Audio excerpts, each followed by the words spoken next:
देखो नेक्स्ट है section D. Okay, ये लास्ट सेक्शन है। इसमें आपको यहाँ पर थोड़ा ध्यान में रखना है, attempt any 5 of the following question. ये जो 20 मार्क के लिए होता है, इसमें से आपको 5 क्वेश्चन सॉल्व करना है 20 मार्क के लिए। यानी हर एक क्वेश्चन आपको 4 मार्क के लिए मिलेगा। यानी हर एक क्वेश्चन आपको 4 मार्क के लिए है। 5 क्वेश्चन आपको सॉल्व करना है। कितने क्वेश्चन है देखो यहाँ पर, और उसमें से आपको सिर्फ 5 क्वेश्चन सॉल्व करना है।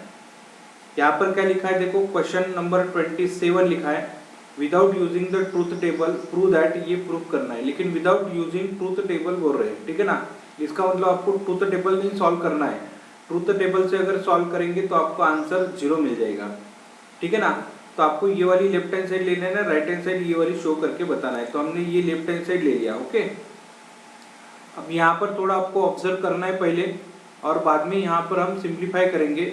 तो सिंप्लीफाई करने के लिए यहाँ पर देखो एंड क्यू लिखा है, यहाँ पर भी एंड क्यू लिखा है, तो ये कॉमन निकाल सकते हो। तो ये कॉमन ले लो। यहाँ पर P और निगेशन ऑफ, देखो P और निगेशन ऑफ P और ये निगेशन ऑफ P ऐसे करके लिखेंगे। यहाँ पर हमने कौन सा लॉ यूज किया ये थोड़ा ध्यान में रखेंगे। तो ये डिस्ट्रीब्यूटिव लॉ है, और डिस्ट्रीब्यूटिव लॉ आपको यहाँ पर लिखना है। जो भी लॉ यूज करेंगे वो लिखना ही लिखना है, ठीक है ना। उसके ऊपर ही मार्क है। बाद में आपको क्या करेंगे, आप क्या करेंगे, P एंड Q जो होता है, P और निगेशन ऑफ P, इसको आप T लिख सकते, और एंड Q है तो यहाँ पर एंड Q लिखेंगे। बाकी वैसे रखेंगे, और ये कॉम्प्लीमेंट लॉ होता है। और यहाँ पर T एंड Q यानी Q होता है, ये आइडेंटिटी लॉ होता है। बाकी वैसे भी वैसे रखना है। अब क्या करेंगे, ये जो Q है, ये Q यहाँ पर आपको डिस्ट्रीब्यूट कर लेना है। इसको हम डिस्ट्रीब्यूटिव लॉ बोलेंगे, ठीक है ना। ये डिस्ट्रीब्यूटिव हो गए। अब यहाँ पर थोड़ा ध्यान में रखेंगे कि Q और निगेशन ऑफ Q यानी T होता है, ये है कॉम्प्लीमेंट लॉ। और ये जो ब्रैकेट है एंड T के साथ अगर हम एंड लेते हैं तो आपको यहाँ पर ये ब्रैकेट मिलेगा, इसे बोलेंगे हम आइडेंटिटी लॉ।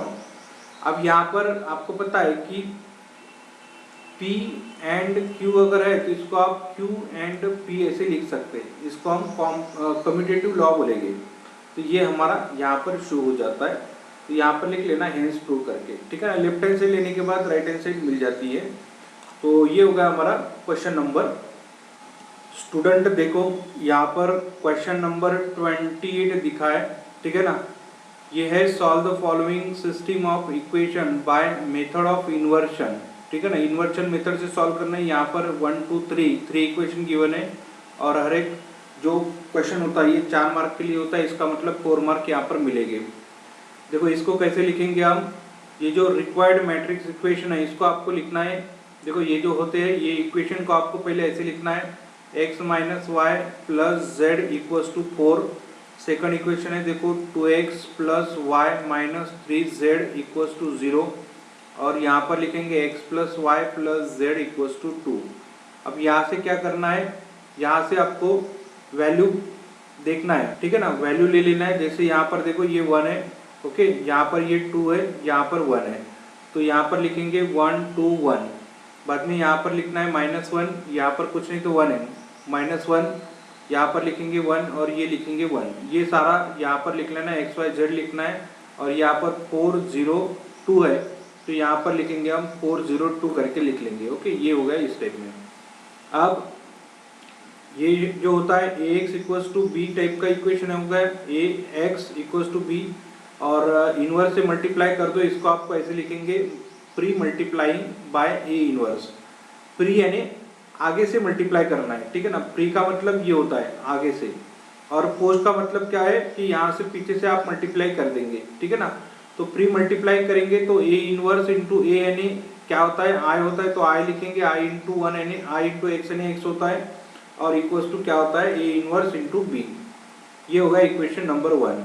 अब आपको क्या करना है, पहले कोफैक्टर निकाल लेना है, ठीक है ना। ये जो मैट्रिक्स है इसके कोफैक्टर निकालो, बाद में इसका ट्रांसपोज लेके हम एडजॉइंट करके लिख लेंगे। एडजॉइंट निकालने के बाद पहले आपको डिटरमिनेंट निकाल लेना है। डिटरमिनेंट मिलेगा आपको 10, और ए इनवर्स का फार्मूला लिखेंगे। तो ए इनवर्स का फार्मूला क्या होता है, A inverse equals to determinant of A 1 upon determinant of A into adjoint of A. तो A inverse equals to 1 upon 10, और ये डिटरमिनेंट करके आपने या जो कोफैक्टर है वो निकाल लिया। एडजॉइंट यहाँ पर लिख लेंगे। x equals to 1 upon determinant of A, यहाँ पर एक्स की वैल्यू, ये वैल्यू लिखो ए इनवर्स और ये लिखो आप एक्स, इन दोनों का मल्टीप्लाई कर देना है, ठीक है ना। ये फर्स्ट रो फर्स्ट कॉलम का मल्टीप्लिकेशन करेंगे, ये मिलेगा second first row second row first column और second row third column, third row first column. Okay, इस टाइप में मल्टीप्लिकेशन कर देंगे। और 1/10 है तो 10 से आप मल्टीप्लाई कर दो, यानी 20/10 आता है तो 2 - 1 1, तो ये मिलेगी आपको आंसर। ओके, तो इस टाइप में आप सॉल्व कर पाएंगे। स्टूडेंट देखो क्वेश्चन नंबर 29 है, ठीक है ना, ये सॉल्व करेंगे। तो यहाँ पर लिखा है using vector prove that the altitude of triangle are concurrent. ये 4 मार्क के लिए क्वेश्चन है। तो अल्टीट्यूड ये कॉन्करेंट होते हैं, ये शो करना है। ये 29 नंबर का क्वेश्चन है। लेट ट्राइंगल है तो ABC ये ले लो, vertices of triangle. Let AD BE and CF, ये जो है देखो AD BE और CF, ये आपको क्या करना है, ट्राइंगल के अल्टीट्यूड ले लेना है। और दो अल्टीट्यूड जो है, ये दो अल्टीट्यूड आपको यहाँ पर ध्यान में रखना है कि ये जो अल्टीट्यूड है फर्स्ट AD और सेकंड है AD परपेंडिकुलर टू BC है, ये बताना है। और यहाँ पर BE परपेंडिकुलर टू AC है, ये ले लेना है। और आपको क्या करना है, ये थर्ड जो अल्टीट्यूड है CF परपेंडिकुलर टू AB, ठीक है ना, ये तीनों भी अल्टीट्यूड है। Let A bar B bar C bar D bar E bar F bar are the position vector of AB CD E F, okay respectively. Let P be the point of intersection of the altitude AD BE with P, ठीक है ना। ये जो P point है, ये P point को क्या करते हैं, ये इंटरसेक्ट करते हैं। देन प्रूव दैट, आपको ये शो करना है, प्रूव दैट करना है कि AP ये जो है परपेंडिकुलर टू BC बार है और BP is perpendicular to AC bar है। टू शो दैट, आपको ये शो करना है कि altitude AD BE CF are coincide concurrent. It is sufficient to show that altitude CF passes through the point P. We will have to prove that CF bar CP bar are collinear vector. This can achieve by the showing CP perpendicular to AB. Okay. यानी proof क्या करना है आपको, CP perpendicular to AB bar ये show करना है, CP bar perpendicular to AB bar show करना है। यानी आपको यहाँ पर ये थोड़ा ध्यान में रखना है कि ये दो वेक्टर परपेंडिकुलर है, ये ले लेना है। और आपको थर्ड वेक्टर बताना है कि ये परपेंडिकुलर आता है करके। तो AP बार जो परपेंडिकुलर वेक्टर होते हैं उनका डॉट प्रोडक्ट 0 होता है, तो 0 लिखा है, यहाँ पर भी 0 लिखा है। AP बार यानी क्या होता है, P बार माइनस A बार, और BC बार यानी C बार माइनस B बार। ओके, अब यहाँ पर आप प्रोडक्ट ले लो। ओके, और डॉट प्रोडक्ट कैसे लेते हैं, सेम उसी टाइप में ये लेना है। अब आपको क्या करना है, सब्सट्रैक्टिंग ये जो इक्वेशन नंबर 3 और इक्वेशन नंबर 4 है, ठीक है ना। यहाँ पर देखो ये 2 है, ये 3 है, इनका आपको सब्सट्रैक्शन कर लेना है। सब्सट्रैक्शन करेंगे, जो बचेगा उसको लिखकर आपको PP कॉमन ले लेना है। B बार माइनस A बार होता है, CC कॉमन लेना है, तो B बार माइनस A बार होता है, ये हो गया 0। अब यहाँ से B bar minus A bar, B bar minus A बार आप कॉमन निकालेंगे तो P बार माइनस C बार बचेगा। और P बार माइनस C बार यानी CP बार लिखेंगे, B बार माइनस A बार यानी AB बार लिखेंगे। ये डॉट प्रोडक्ट 0 आता है, इसका मतलब ये परपेंडिकुलर होते हैं। तो इस टाइप में आप ये शो कर सकते हैं। ओके स्टूडेंट, देखो क्वेश्चन नंबर 30 सॉल्व कर रहे हैं। Solve the LPP by graphical method, ठीक है ना। ये हरदम एक क्वेश्चन आपको मिलेगा ही मिलेगा, तो आपको क्या करना है, ये क्वेश्चन अच्छे से करके रखना है, ठीक है ना। ये IMT है, इस टाइप के क्वेश्चन मिलेंगे आपको, ठीक है ना। और ये भी 4 मार्क के लिए क्वेश्चन मिल सकता है। अब ये कैसे सॉल्व करेंगे, ये जो इक्वेशन है 1 2, ठीक है ना, और 3 4, ये सारे इक्वेशन आपको यहाँ पर लिख लेना है। इसको इनइक्वालिटी बोलेंगे क्योंकि ये ग्रेटर देन लेस देन वाले साइन है, तो इनइक्वालिटी होता है। और इनइक्वालिटी को इक्वल टू साइन में आप कन्वर्ट ऐसे कर सकते हैं, ठीक है ना। 2x + y = 7 है, तो ये यहाँ पर पॉइंट ले लेंगे, x की वैल्यू लिखेंगे तो y की वैल्यू 0 होती है। और x की वैल्यू अगर हम 7/2 लेते हैं तो y की वैल्यू आपको 0 मिल जाएगी, ठीक है ना। और यहाँ पर सॉल्यूशन देखना है कि ये नॉन ओरिजिन साइड सॉल्यूशन मिलेगा, ठीक है ना। नॉन ओरिजिन साइड कैसे निकालना है ये सब आपको पता ही है ऑलरेडी। यहाँ पर C पॉइंट D पॉइंट ले लेंगे, ये सेकंड इक्वेशन के लिए, और यहाँ पर ये भी नॉन ओरिजिन साइड मिलेगा। अब क्या करना है आपको, एक्स ये नॉन इनइक्वालिटी का है तो इक्वालिटी में आप कन्वर्ट कर लो, पहले चारों इक्वेशन को इनइक्वालिटी में कन्वर्ट कर लो। अब क्या करना है आपको, एक्स एक्सिस वाई एक्सिस निकाल लेना है, यहाँ पर पॉइंट डिनोट कर देना है जो भी पॉइंट है, और लाइन एक ड्रॉ कर देना है, ठीक है ना। लाइन ड्रॉ करने के बाद आपको यहाँ पर थोड़ा ध्यान में रखना है। देखो अगर इक्वेशन इस टाइप में दिया है, फर्स्ट इक्वेशन क्या है, x plus y is greater than 7, okay. तो आपको क्या करना है कि ये जो सॉल्यूशन है ये ओरिजिन साइड है, ये ओरिजिन साइड हो गया, ठीक है ना, और ये नॉन ओरिजिन साइड हो गया। तो आपको यहाँ पर थोड़ा ध्यान में रखना है कि ये पहले पॉइंट आपको 0 0 ले लेना है। x की वैल्यू अगर 0 पुट करते हैं तो 0 × 2 यानी 0 होता है, y की वैल्यू 0 ग्रेटर देन 7, तो 0 + 0 यानी 0 ग्रेटर देन 7, ये होता है क्या, नहीं, ये गलत है। गलत है तो हम क्या करेंगे, जो सॉल्यूशन है ये नॉन ओरिजिन साइड का सॉल्यूशन है। अगर ये ट्रू होता है तो ये ओरिजिन साइड का सॉल्यूशन रहेगा, इसका मतलब ये सॉल्यूशन इस टाइप में आता है, ओके। तो ये आपको यहाँ पर सबका निकाल लेना है, और ये सबका सॉल्यूशन नॉन ओरिजिन साइड आता है, इसका मतलब ये सॉल्यूशन इस टाइप में आएगा। अब यहाँ पर ये जो है देखो, ये जो शेडेड रीजन किया है, shaded region is a feasible region बोलेंगे हम उसको, विद द वर्टाइसेस। आपको ये एफ ई के वर्टाइसेस ले लेना है। कौन कौन से, देखो यहाँ पर ए का है, ये एफ का है, ई का वर्टाइसेस है, ये तीनों वर्टाइसेस आपको यहाँ पर ले लेना है। वर्टाइसेस कैसे फाइंड करते हैं ये आपको ऑलरेडी पता है कि जब दो लाइन इंटरसेक्ट होती है तो ये पॉइंट आपको दोनों को साइमल्टेनियसली लेके सॉल्व करना है। और ये ए पॉइंट है 0 7, बी पॉइंट और सी पॉइंट, ये आप जेड इक्वेशन में पुट कर देंगे मैक्सिमम मिनिमम में। और ये तीनों वैल्यू फाइंड करने के बाद आपको क्या फाइंड करने के लिए बोल रहे हैं, मिनिमम। मिनिमम यानी कम से कम वैल्यू कितनी है, 52 है, तो ये 52 मिलेगी।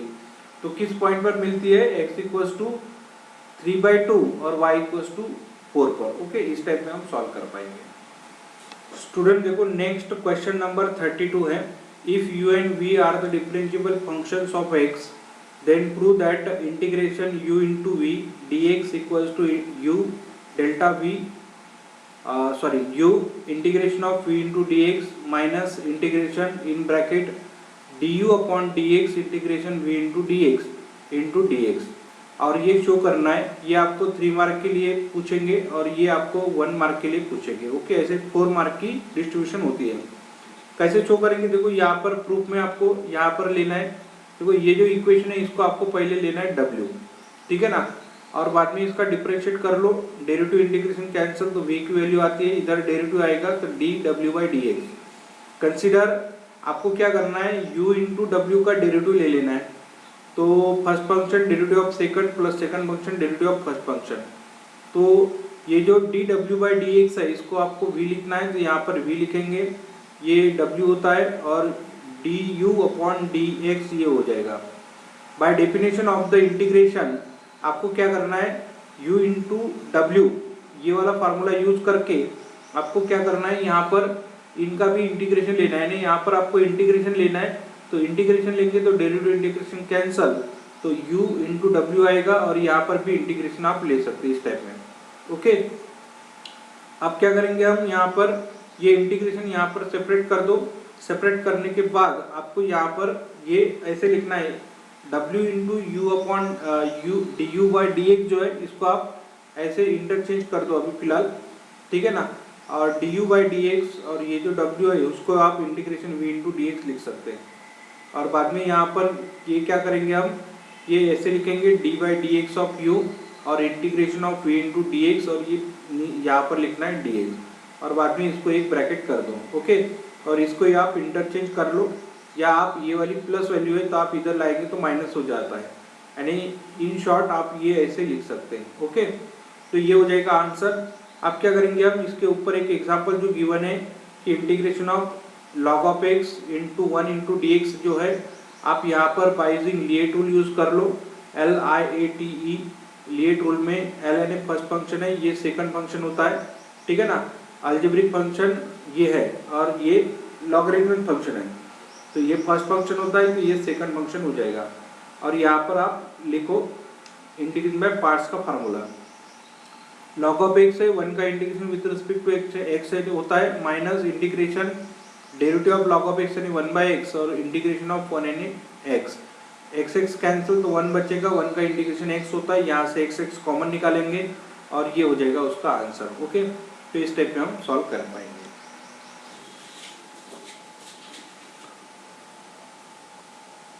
स्टूडेंट देखो क्वेश्चन नंबर 33 क्या है, find the area of region between parabolas y square equals to 4ax and x square equals to 4ay।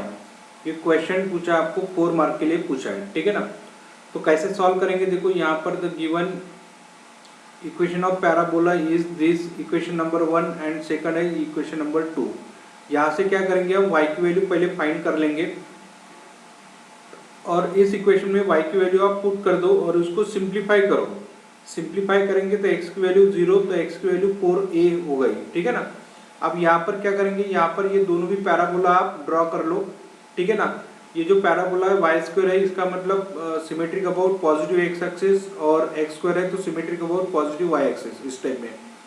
और ये जो दोनों पैराबोला है, ये पैराबोला यहाँ पर क्या होगा, एरिया बिटवीन टू कर्व यानी इनके बीच में ये एरिया मिलेगा आपको। ओके, और ये एरिया फाइंड करना है आपको, इसलिए हम क्या करेंगे, यहाँ पर इनके जो ये जो पॉइंट है ये इंटरसेक्शन पॉइंट है।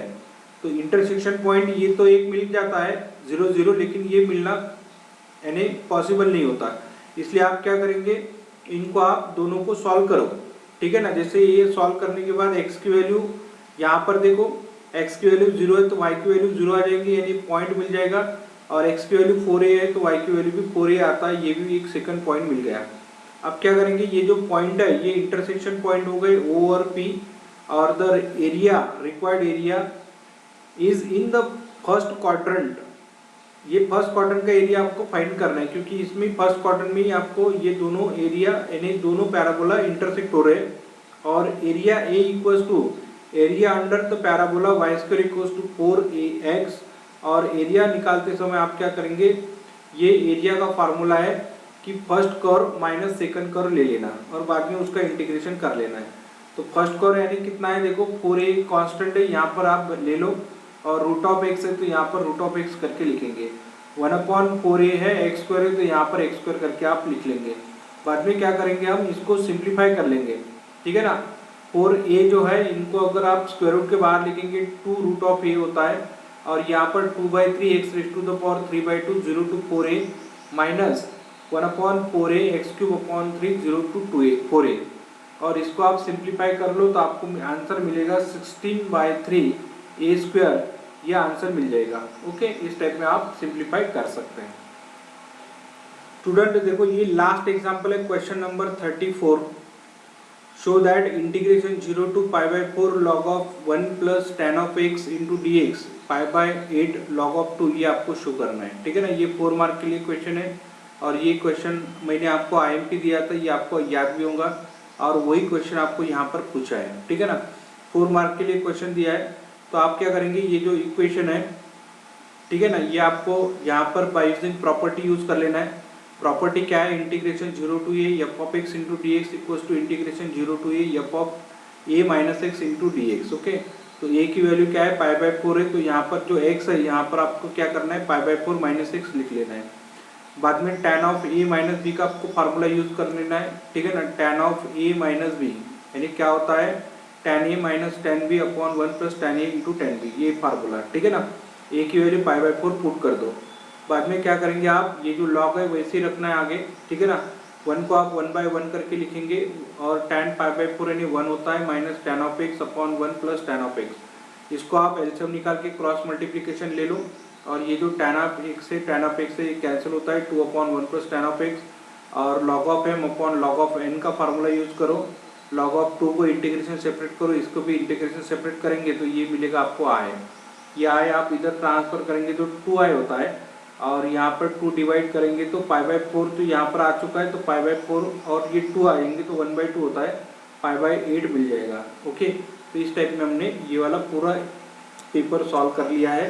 स्टूडेंट अगर ये पेपर आपको भी होना तो डिस्क्रिप्शन बॉक्स में मैंने इसकी लिंक पीडीएफ दे दिया है, आप उसको आप ऑब्जर्व कर सकते हैं। इसके पहले भी हमने कुछ पेपर सॉल्व कर लिए थे, उसकी भी लिंक मैंने आपको डिस्क्रिप्शन बॉक्स में दे दिया है, आप उसको भी ऑब्जर्व कर लो। ओके।